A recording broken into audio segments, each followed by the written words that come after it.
Existem verdades na Bíblia que quase ninguém ousa revelar.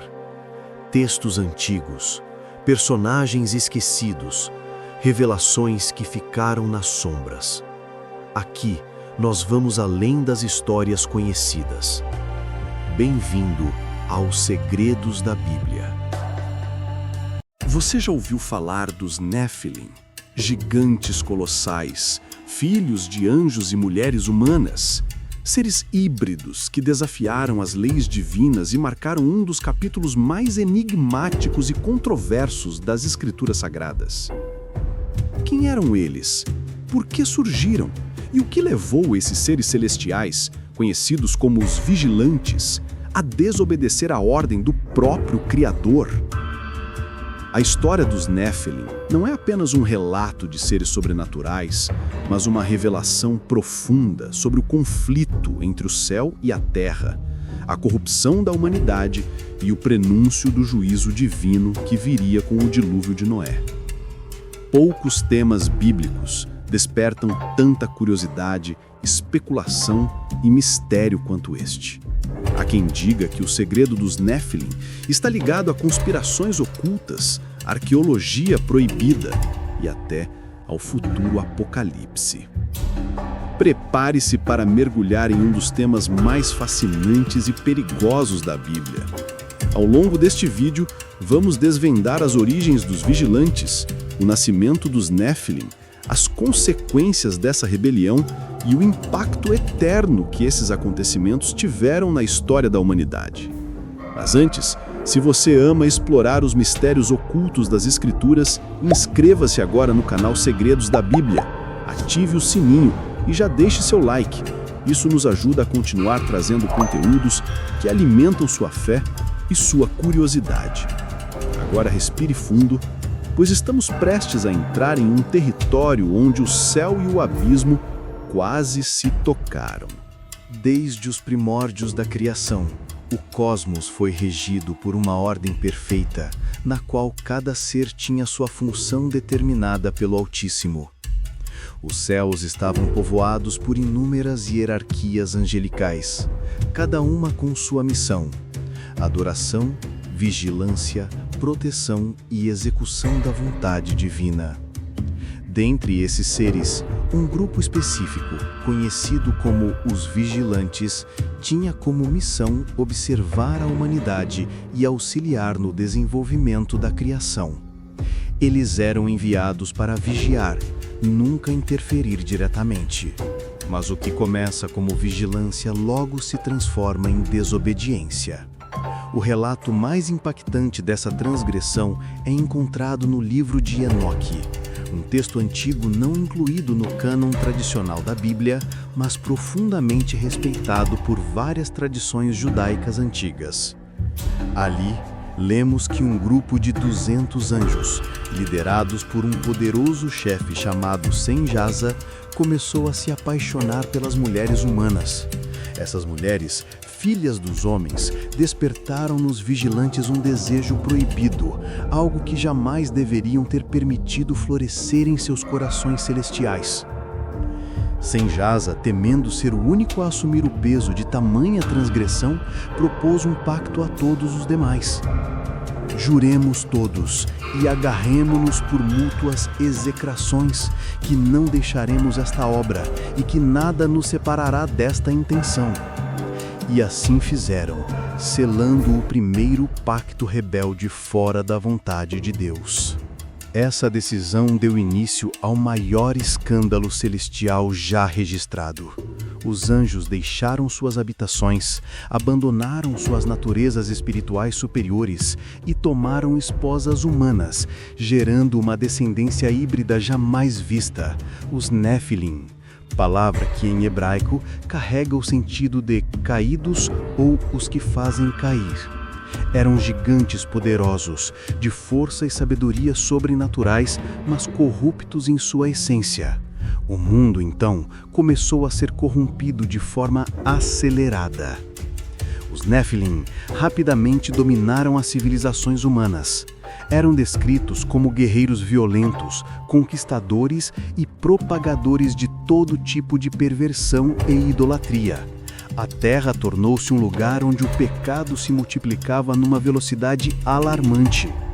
As tradições judaicas e outras literaturas antigas afirmam que esses gigantes não só dominaram os homens, mas ensinaram a eles ciências e artes proibidas, como magia, feitiçaria, astrologia, metalurgia de armas e cosméticos de sedução.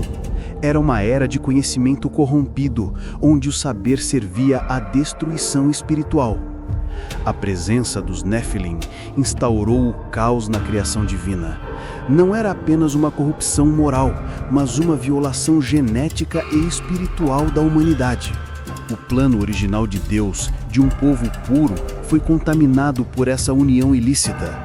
A cada geração, os Nephilim tornavam-se mais numerosos e a maldade dos homens mais profunda. Deus, então, ao observar o estado deplorável de sua criação, declara em Gênesis 6:5-6: Viu o Senhor que a maldade do homem se multiplicara sobre a terra, e que toda a imaginação dos pensamentos de seu coração era só má continuamente. Então arrependeu-se o Senhor de haver feito o homem na terra, e isso lhe pesou no coração. O juízo se tornava inevitável.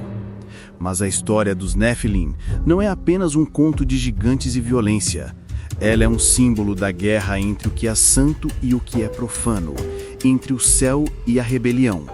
Estamos diante de uma trama espiritual cujas consequências reverberam até os dias de hoje.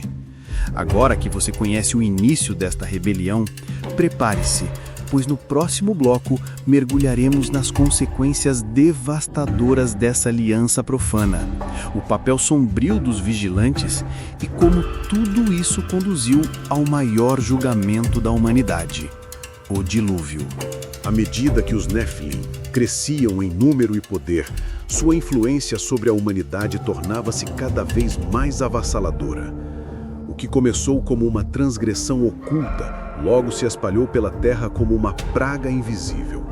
Não era apenas a força física dos gigantes que dominava, mas, sobretudo, o conhecimento oculto que os vigilantes compartilharam com os homens. Um saber celestial, deturpado e usado para corromper tudo o que Deus havia chamado de bom. O livro de Enoque descreve com detalhes assustadores o que esses anjos caídos ensinaram à humanidade. Azazel, um dos principais líderes após Shemin-Jaza, instruiu os homens na arte da guerra. Forjou espadas, facas, escudos e couraças. Ensinou-os a extrair metais preciosos e a moldá-los com precisão nunca antes conhecida. Assim, a violência armada tomou proporções jamais vistas. A guerra passou a ser um instrumento comum de dominação e pilhagem. Mas a corrupção não parou aí. Outros vigilantes ensinaram artes ainda mais perversas. As mulheres aprenderam a fabricar adornos sedutores, a manipular suas aparências com pinturas e encantos que estimulavam a luxúria e a lascívia. Foram introduzidos encantamentos, feitiços e invocações de espíritos. A humanidade mergulhou num universo de práticas esotéricas e demoníacas, afastando-se cada vez mais do Criador. Baraquel ensinou astrologia e o conhecimento dos astros. Cocabel revelou os segredos das constelações. Penemu introduziu o conhecimento da escrita, mas não para edificação, e sim para manipulação e dominação intelectual. Gadriel, por sua vez, ensinou aos homens as técnicas de assassinato e destruição. Era como se cada dom sagrado fosse agora pervertido para um fim destrutivo. A Terra tornou-se uma arena caótica, onde o bem e o mal lutavam lado a lado, mas o mal parecia prevalecer com uma força jamais vista.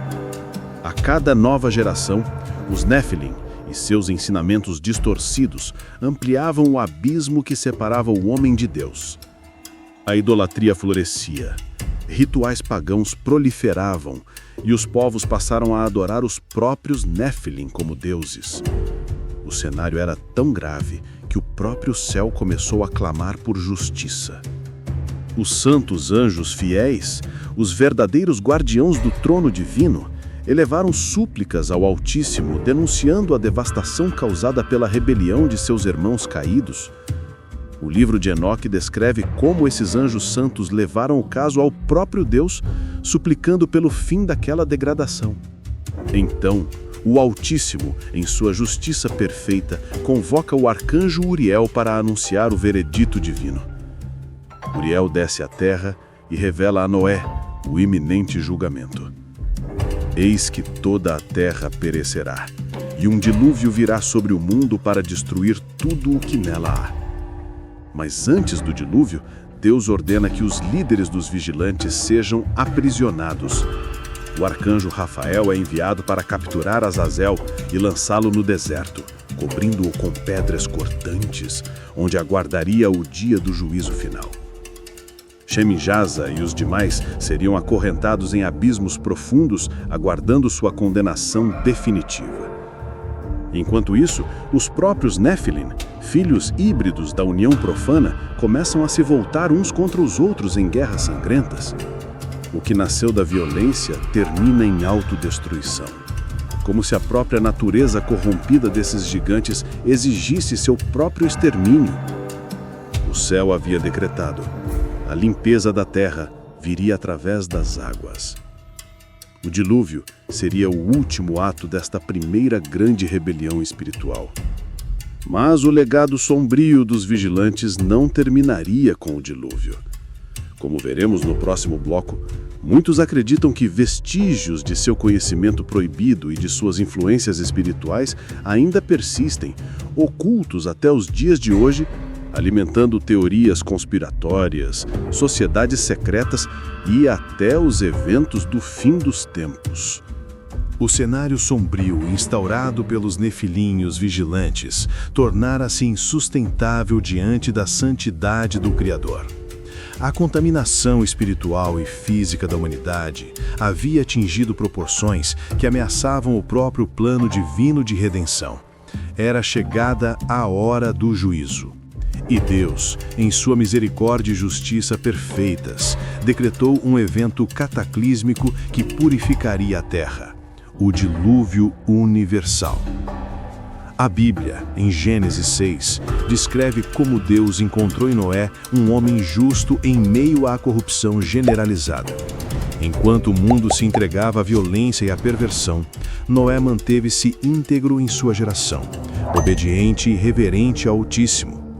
Deus o escolhe para ser o portador da esperança, o instrumento de um novo começo para a humanidade. Faze para ti uma arca de madeira de gofer. Farás compartimentos na arca e a revestirás de betume por dentro e por fora. Gênesis 6:14. A construção da arca foi um testemunho de fé em meio à zombaria de uma geração corrompida. Durante anos, Noé trabalhou sob as instruções divinas, enquanto pregava o arrependimento, alertando sobre o iminente juízo.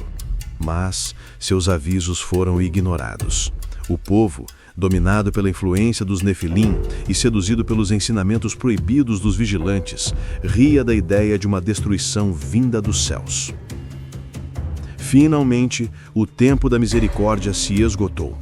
As comportas do céu se abriram e as fontes do grande abismo jorraram suas águas. Choveu por 40 dias e 40 noites ininterruptamente. As águas subiram, engolindo cidades, montanhas, povos e civilizações inteiras. Nem mesmo os poderosos nefilim foram poupados. A força sobrenatural que um dia os tornou temidos não foi capaz de salvá-los do julgamento do Altíssimo. Mas o que aconteceu com os espíritos dos nefilim após sua morte física? O livro de Enoque revela um aspecto perturbador. Por não serem nem inteiramente anjos, nem inteiramente humanos, seus espíritos tornaram-se errantes, vagando pela terra, atormentando os homens, instigando o mal e a violência.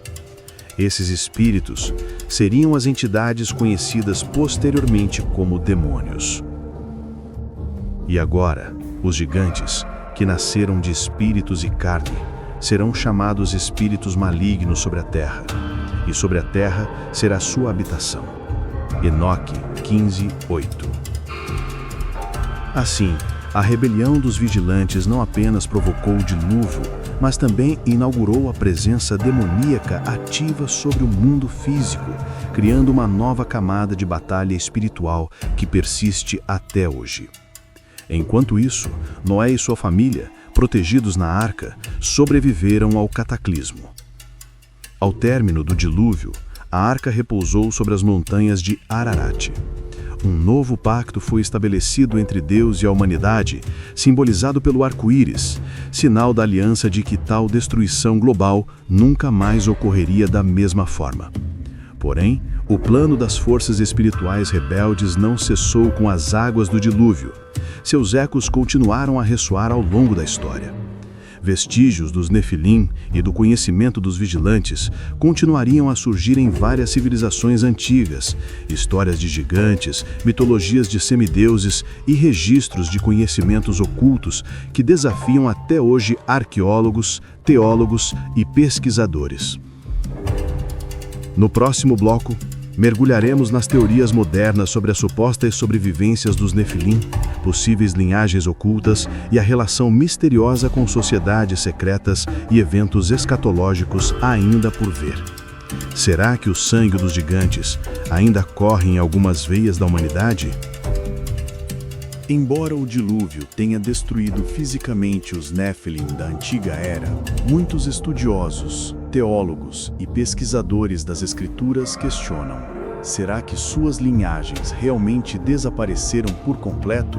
Ou seus vestígios ainda persistem de forma oculta na história da humanidade? Este é um dos maiores mistérios que ainda provoca debates intensos entre estudiosos bíblicos, arqueólogos alternativos e teóricos das profecias. Algumas interpretações sugerem que, após o dilúvio, novamente houve manifestações desses seres. Em Números 13:33, quando os espias de Israel observaram a terra de Canaã, relatam: vimos ali os gigantes, os filhos de Anak, descendentes dos gigantes, e éramos aos nossos próprios olhos como gafanhotos, e assim também éramos aos seus olhos. Essa passagem levanta a possibilidade de que, de alguma forma, o DNA corrompido dos Nefilim tenha sobrevivido. Seriam esses os remanescentes dos antigos híbridos? Ou novas incursões angelicais aconteceram após o dilúvio, produzindo uma segunda geração de gigantes? O livro de Enoque e outras tradições apócrifas não relatam novas rebeliões angelicais depois do juízo inicial, mas algumas tradições judaicas especulam que certas linhagens humanas poderiam ter preservado traços genéticos dessa contaminação anterior. Teorias modernas falam até mesmo de sociedades secretas que buscam preservar ou reativar tais linhagens ocultas, conectando essas ideias com conspirações globais envolvendo controle de poder, manipulação genética e domínio espiritual. Existem ainda vestígios arqueológicos e relatos de antigas civilizações que alimentam essas especulações. Monumentos colossais espalhados pelo mundo, como as gigantescas pedras de Baalbek, as estruturas ciclópicas de Sacsayhuamán, no Peru, ou os megalitos de Pumapunku, levantam a pergunta: seriam esses resquícios de um conhecimento arquitetônico herdado de tempos pré-diluvianos, quando os Nefilim dominavam a Terra? Muitos estudiosos do ocultismo apontam que as elites de certas ordens secretas do mundo moderno mantêm registros simbólicos e rituais que remontam às tradições dos vigilantes. Supostamente, haveria um esforço silencioso há séculos para restaurar antigos saberes proibidos, com o objetivo de reconectar a humanidade com entidades espirituais rebeldes, buscando sabedoria e poder à margem da vontade de Deus. O apóstolo Paulo, em Efésios 6:12, nos adverte: porque não temos que lutar contra carne e sangue, mas sim contra principados, contra potestades, contra os príncipes das trevas deste século, contra as hostes espirituais da maldade nos lugares celestiais. Essa guerra espiritual iniciada na rebelião dos vigilantes parece seguir ativa até hoje, sob novas formas, novos disfarces, mas com a mesma essência de afronta ao Altíssimo. No próximo e último bloco, vamos aprofundar ainda mais esta conexão misteriosa entre os Néfilim, o fim dos tempos e a escatologia bíblica. Afinal, será que Jesus estava se referindo a esse cenário oculto quando declarou: assim como foi nos dias de Noé, assim também será a vinda do Filho do Homem? Mateus 24:37. Prepare-se, o desfecho é ainda mais surpreendente. O aviso de Jesus, registrado em Mateus 24:37, ecoa com um peso impressionante quando observamos os eventos que envolvem os Nefilim e a rebelião dos vigilantes. Assim como foi nos dias de Noé, assim será também a vinda do Filho do Homem. Mas o que exatamente significavam os dias de Noé? Não se tratava apenas de um período de violência e corrupção moral, mas de uma era profundamente marcada pela intervenção sobrenatural de seres espirituais que corromperam o projeto divino para a humanidade. Quando Jesus aponta essa comparação, muitos estudiosos entendem que, assim como houve uma corrupção híbrida nos tempos pré-diluvianos, algo semelhante poderia se repetir no período que antecederá sua volta. A manipulação genética, as experiências de hibridização, o avanço da inteligência artificial e a abertura cada vez maior ao ocultismo moderno são sinais que muitos consideram paralelos perigosos com aqueles dias antigos. Teorias escatológicas modernas sugerem que as mesmas entidades espirituais que corromperam a humanidade no passado jamais deixaram de agir. Seus espíritos errantes, os demônios originados dos Nefilim, continuam ativos, inspirando movimentos espirituais anticristos, sistemas globais de controle e até práticas científicas ousadas que desafiam os limites naturais estabelecidos por Deus. A busca atual por aperfeiçoamento genético, projetos secretos de engenharia biológica e a criação de seres híbridos experimentais, embora disfarçados de avanços científicos, acendem um alerta entre estudiosos das profecias. Estaríamos diante de uma nova versão da corrupção genética de Gênesis 6? Estariam as portas espirituais novamente se abrindo para interferências demoníacas disfarçadas de progresso? O livro de Apocalipse descreve um tempo futuro em que o engano espiritual atingirá níveis globais. E vi sair, da boca do dragão, espíritos de demônios que fazem prodígios, os quais vão aos reis da terra, para os congregar para a batalha. Apocalipse 16, 13 e 14. Seriam essas mesmas entidades, descendentes do antigo pacto dos vigilantes, as que atuarão nesse grande engano global?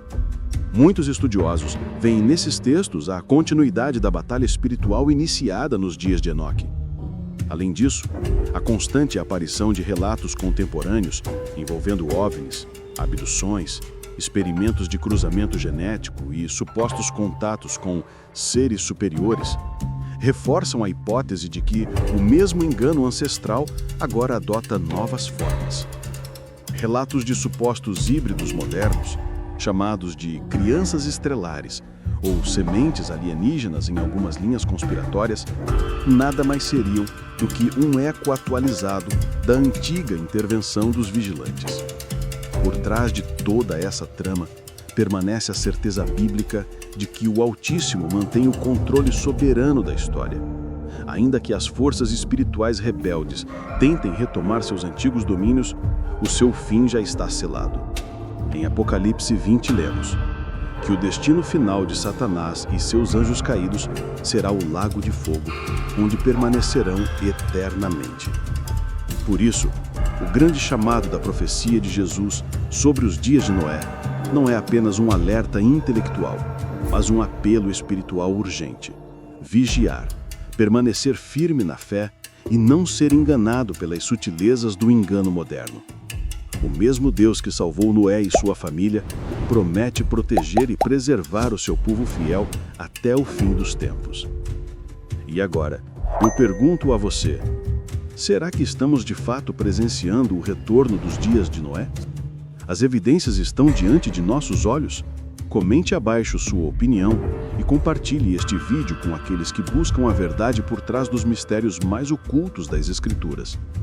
E claro, não se esqueça de curtir, compartilhar e se inscrever no canal Segredos da Bíblia para não perder nenhum dos próximos mergulhos profundos no sobrenatural das Escrituras.